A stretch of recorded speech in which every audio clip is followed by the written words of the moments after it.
we're going to go to Vietnam first, where we should have Helen on the line. Yes, Helen, hi, can you hear me? Yes, hi, David. Perfect, hi there. So good evening. I know it's getting later there.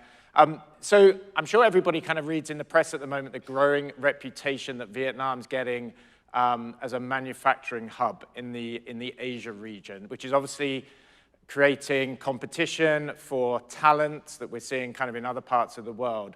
What does this mean for companies that are moving operations then into your country? Maybe you could share a little bit for us.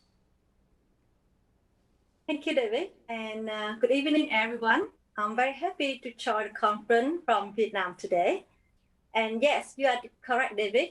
Vietnam is becoming a manufacturing hub as more companies are moving their operation here and creating a higher demands of labor. And if companies aren't getting the payroll correct, there will be the risk of losing the employee to competitors. A big issue for manufacturers moving to Vietnam is following the local regulation and integrating them into the payroll system. Every Asian country operates a bit differently.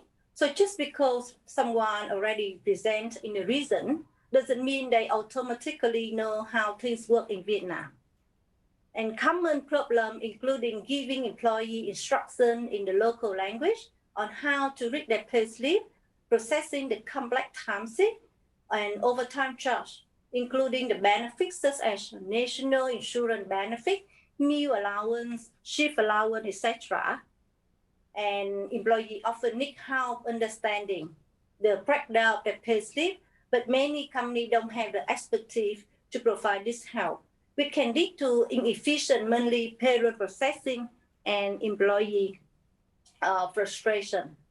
So what this could mean for the companies. Inefficient payroll processing is frustrating for employees and also can create a problem for the HR and payroll team because they need to spend a lot of time to investigate whose error and to pay them off cycle. So this creates a snowball effect as payroll for the upcoming months, they need to be adjusted to reflect the change. And this also can lead to the government fine of up to 3,000 USD, David. And foreign companies moving to Vietnam are offering competitive salary and benefit and good EVP to attract for the workforce. So workers will complain and make noise and spread the unhappiness if their current employer are not keeping the payroll right and on time. They are not afraid to complain loudly and publicity. So in general, in Vietnam, companies who want to keep their employee, they need to ensure the payroll runs smoothly. So how ADP can help? So working with ADP and TalentNet is Vietnamese partner, we support the client during the payroll setup phase and help them to navigate all the necessary paperwork and policy. We help our clients right at the first time. With the expertise in both compliance and HR, we can help companies build their own compensation and benefit operation in Vietnam. And clients can utilize the advantage of our time attendance system that we already established with our local experience and compliance experts. We help clients stay competitive and retain employees by meeting both internal production schedule and local regulation, while making sure high employee satisfaction and payroll efficiency.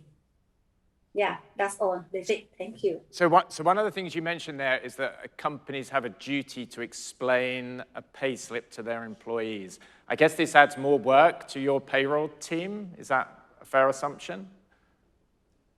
Yeah, correct. This will impact a lot for the company if they do not make it right during the setup phase.